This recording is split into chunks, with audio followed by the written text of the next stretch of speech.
Hey Mom! Today we're bringing you to Tomen y Mur.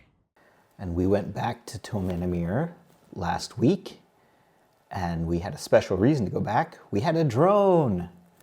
So we have drone footage of Tomen y Mur from last week, as well as the footage from all the other visits. My mom loves whales, and we've taken her there a lot, but she can't go anymore, so now we're bringing whales to her.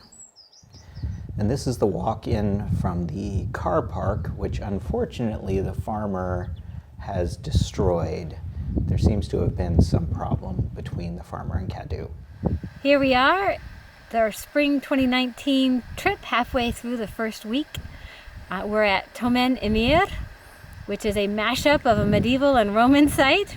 And we're going to have lots of signs in this video that you can pause and read. Many of these signs are gone now. The Romans established Tomen y Mur as part of their conquest of Wales.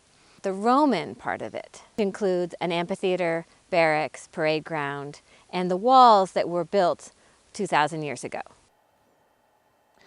And the reason that I had Sarah talk about the 2019 trip, because that is the trip when you and Dad were there. And so you're going to see footage of you and Dad walking around on the fort at various times.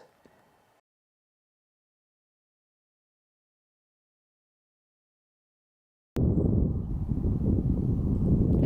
we're looking at the amphitheater in that little quick shot on the north side of the fort.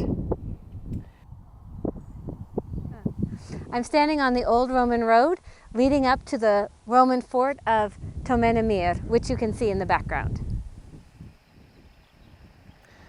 And we don't actually know the name of the fort in Latin. The Romans called it. Tomen y Mur is the Welsh name for it. Tomen y Mur means the mound on the wall. And this is a reconstructed section of the wall that was done at some point. And there is a stone with an engraving that's a replica of one that was found on the site. So that's a replica that you're seeing there.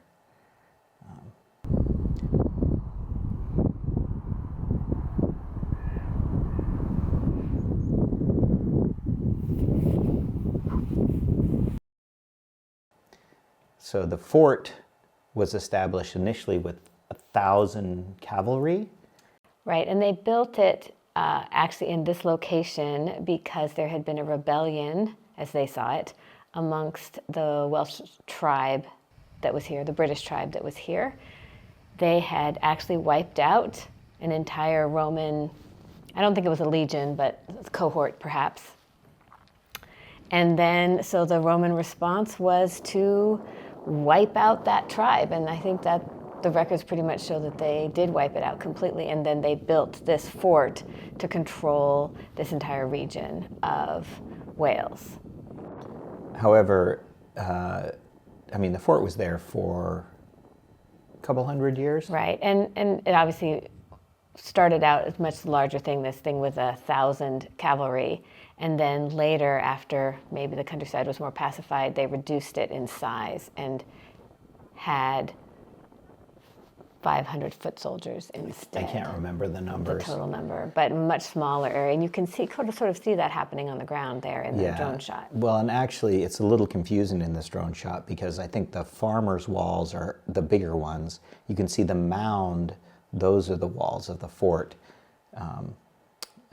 And the mound itself was over one of the gatehouses of the fort, of the inner, smaller fort that was diminished in size.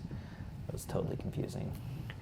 Like many of the Roman forts, the road ran right through the center of the fort, but Sarn Helen is the road that is known for going basically north-south through Wales, came past Tomen y Mur as it headed south. It was a primary route for moving ore and other mined ores through Wales, which was the Romans' primary interest in the country in the first place.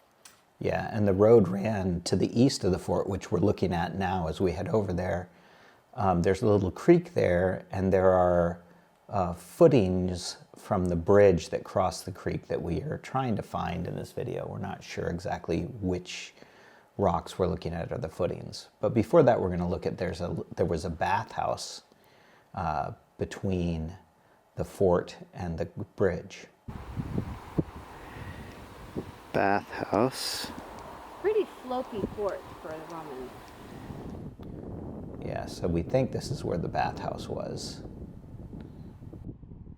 That's what the sign said before they took the sign down. Yes, the farmer cut down all of the signs. But fortunately, we'd been there before. And took pictures of them. And this would have been a parade ground outside of the fort as well, which if you pause and look at the signs, it'll tell you about that as well.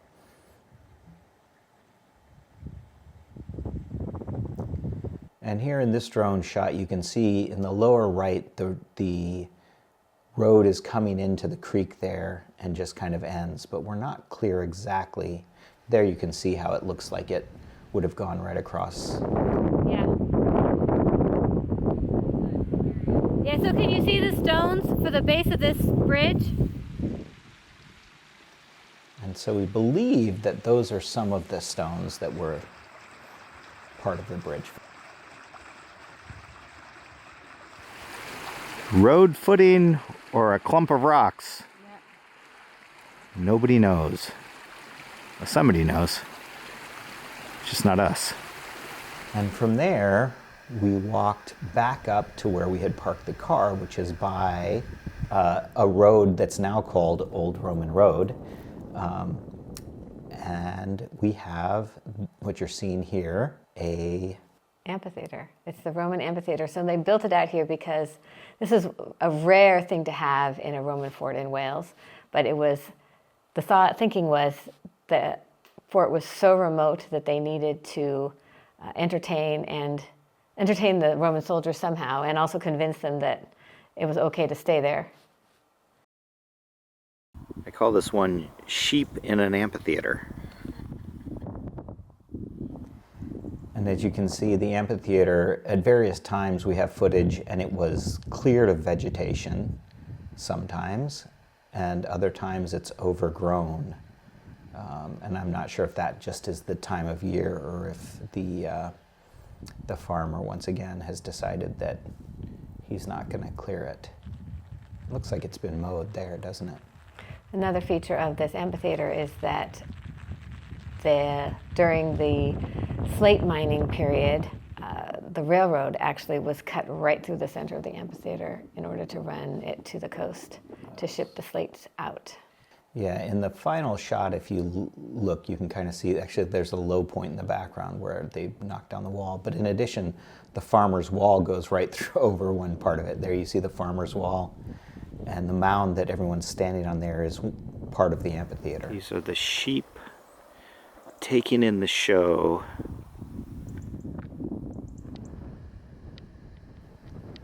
The sheep do seem to enjoy the amphitheater. And there you see Sarah walking by on the current road next to the amphitheater. Yeah, so the lower left you can see where the railroad cut went right through it. And the mound in the back, which we haven't really talked much about the mound.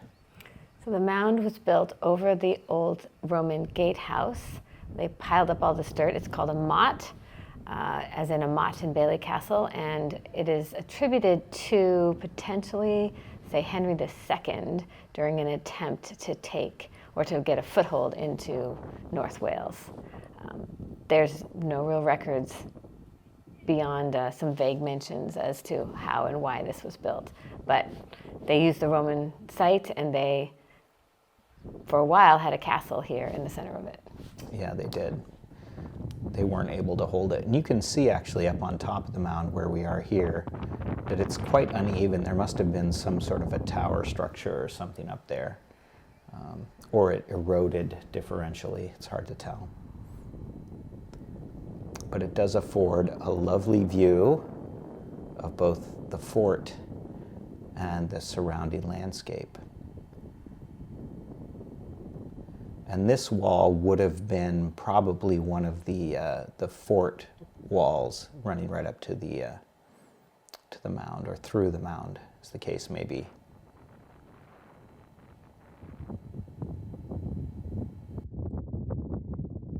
Around the mound. Repurposing stones for new uses is sort of a way of life in Wales in particular, but I think anywhere the Romans built. I think somebody I heard called it Home Depot. So off to the right there, you will see Charles Venneth Nuclear Power Plant, which was built in 1965 or so. It's the first nuclear power plant in Britain. And was decommissioned less than 20 years after it was built, or they began decommissioning it then. So this has been your trip to Tomen y Mur, Mom. I hope you've enjoyed it. Yeah, it's a phone call. I'll get it in a sec. Well, when I was 29 years old and clambering over the Rocky Mountains with you in a backpack, I would never have thought I would be doing this at age 75. Yeah. So tell me, are we going to climb anything that's more challenging than this? No, I don't think so. Oh, well, I guess we don't have to worry.